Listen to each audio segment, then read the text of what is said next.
My family and I explored Cape Canaveral and Cocoa Beach earlier this year, and it was a great way to extend our cruise adventure.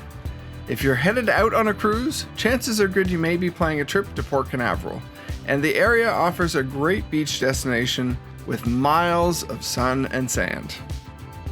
Even if you're not going on a cruise, Cocoa Beach and the area are a great beach destination, and it's close to Orlando, Southern Florida, not to mention Kennedy Space Center. We stayed at the Country Inn & Suites by Radisson at Port Canaveral, and it's right around the corner from the port area and a 15-minute drive to Cocoa Beach. The hotel has a great pool area that includes sun chairs and a hot tub that I could have spent the day in. It was so quiet the days that we were there, it was like our own oasis. The hotel also offers a nice breakfast with waffles and continental options, and the rooms are spacious, perfect for couples and families. Vacation day one, and this is not a bad way to start. Hot tub, play area, nice pool. Like, come on. I love it. There are quite a few really good hotels nearby in Port Canaveral too, and many also offer parking options while you cruise. On the Cocoa Beach side, there are also hotels right on the beach, so you can step right out of your hotel, right into the sand. Nearby, you'll find lots of food options right beside the port, and that includes Grill's Tiki Bar, a number of seafood restaurants, and one of our favorites, Rising Tide Tap and Table. And they really impressed us with their delicious menu, their beer, and house-made sauces and sides. There's even some fun NASA-themed decor. The menu has a great beach theme with fish, pizza, tacos, and burgers. It's incredible how much beer they have on tap. I would definitely go back for another meal the next time I'm in Port Canaveral. The atmosphere at the restaurant was really great, and it was so relaxed. They also had such a great list of beer on tap, I had a hard time picking just one to try. Along with some drinks, we tried a fresh pretzel to start, then my wife had the stone-baked pizza, and I had the mahi dorado with mango relish. Then we finished with two of the best desserts on the menu, carrot cheesecake and creme brulee. For any restaurant in this area, keep in mind that there are sometimes wait times, so you may have to wait 15 to 30 minutes for a table. Down the street, whether you're cruising or not, you can go and watch the cruise ships leave port, and it is pretty awe-inspiring. The ships will blow their horns as they leave, and there's often a bit of a party atmosphere here.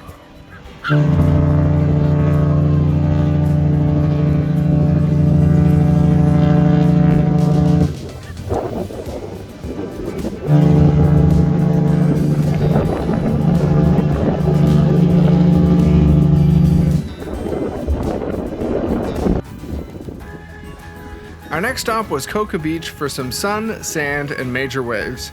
It's one of the largest beaches that I've ever walked, and it stretches for miles with lots of nearby parking.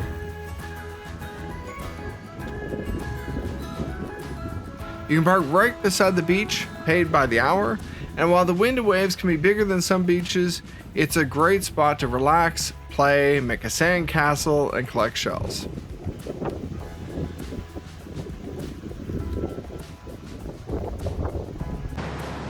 We spent a few hours there, and it's nice arriving later in the day when the beach is quieter. You can't even really hear the sounds of the city or the streets, just the crashing of the waves, and kids will have a blast with lots of beach to explore.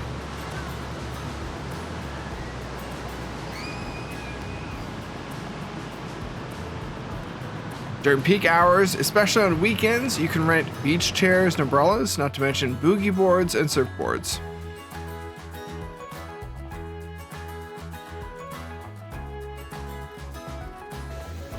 A short drive from the beach is also Ron John Surf Shop, a huge 52,000 square foot shop that's been there for 60 years. You can find just about anything here for the beach and for beginners and pros alike.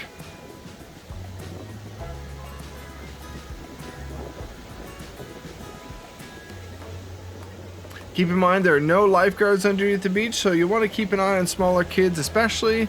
But right along the shore, it's pretty safe, and the beach is fairly shallow for quite a ways out. Just watch out for those big waves.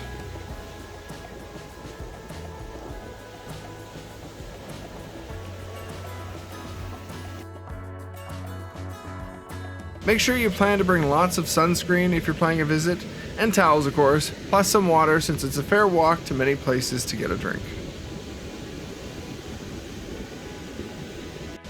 We walked from Marion Lane near Ron John's surf shop down the beach to Cocoa Beach Pier, which is about a 30-minute walk at a slow pace. But it's a wonderful stretch, and you can get food, drinks, and treats at the pier, or just hang out.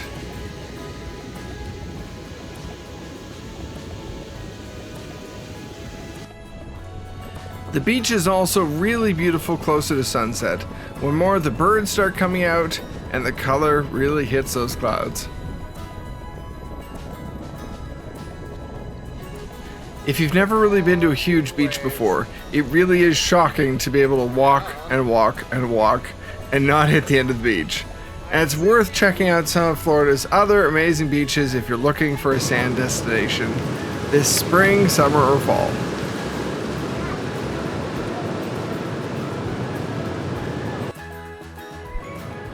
And I have to add, it really is amazing how much wildlife we saw while we were in Florida.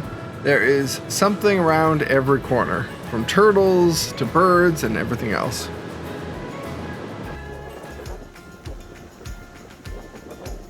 Walking along the beach side of Cocoa Beach Pier, it's all sand and waves. And yes, you can even walk under the pier for a very unique perspective.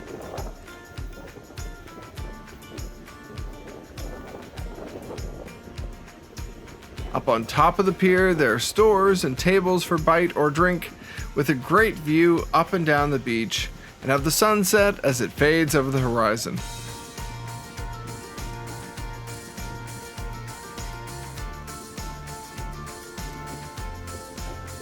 This area is a really popular hangout spot, especially with tourists, and I kind of loved walking under the pier as the tide came in and listening to the sound of the surf.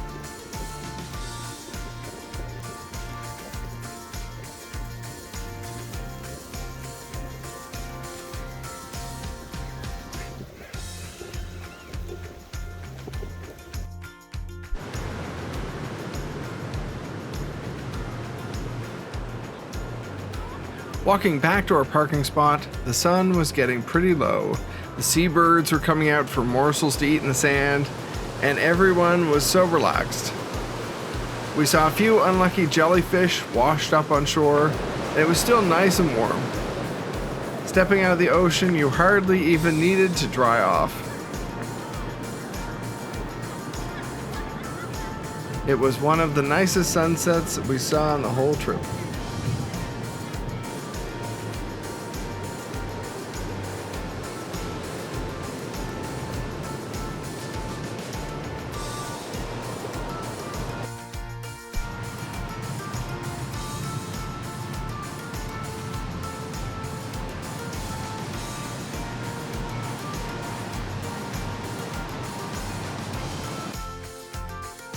If you're curious, here's what the parking area looks like, where you can pay for parking by the hour. By the end of the day, it gets pretty quiet out here.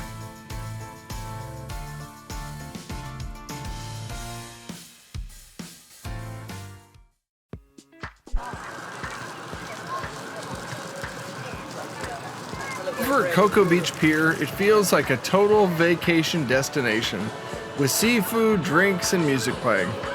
If you start here, you can park nearby and step right out onto the beach.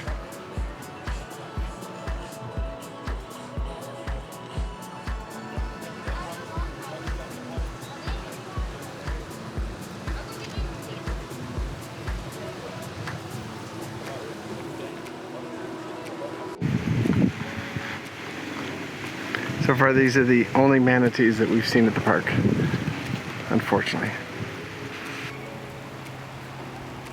While we were in the area, we also stopped at Manatee Sanctuary Park, where we can catch sight of a few animals, from crocodiles and birds to manatees, but we didn't actually see any on our trip. You may have to be a little patient and come either early in the day or late.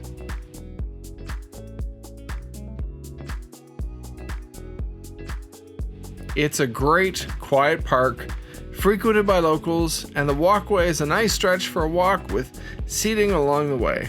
You can bring a picnic, just sit for a while, and the kids can enjoy the nearby playground. There's also free parking, and it's just a nice place to hang out. From the park, you can also spy the cruise ships in the port, which is just around the corner.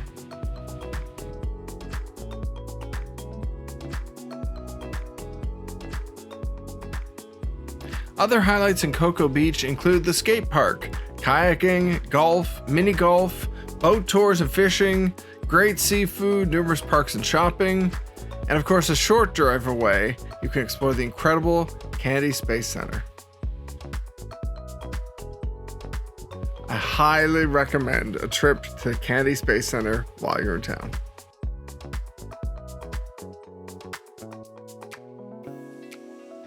We stopped at Manatee Sanctuary Park, and so it's a little park not far from the main stretch, and it's pretty nice. As far as I understand it, it's supposed to be an actual sanctuary for manatees and things along the coast here. We haven't seen any. We haven't seen any crocodiles or anything, but there are geese and squirrels, so it's kind of nice. And it's a beautiful park, free parking and everything. It's lovely. Very nice. And there's a few sculptures and things. Glad we stopped by, but so far no crocodiles or manatees up close. We saw some crocodiles at NASA, at the Kennedy Space Center, the visitor center, and then seen some other wildlife here and there, but so far no manatees and no crocodiles up close, so we'll keep trying. Oh, you're very cute. You look like you used to be a pet.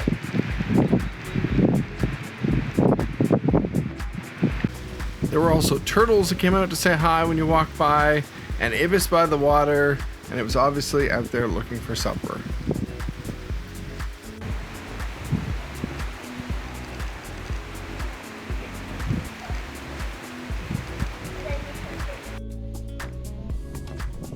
Finally, before we left Cape Canaveral and Cocoa Beach, we checked out the Exploration Tower. It's a bit of an awesome museum in the area with an iconic view. At the top of the tower, you'll find an observation deck to look out over the area, and the 7-story building offers history and interactive play, as well as viewings for rocket launches from Kennedy Space Center. It's a small fee to go in and explore the exhibits, and they also sell souvenirs, plus there's a cafe. Thank you so much for watching. Feel free to leave a comment and subscribe if you like, or feel free to leave a question if you want to know more about the trip or want to know more about the area.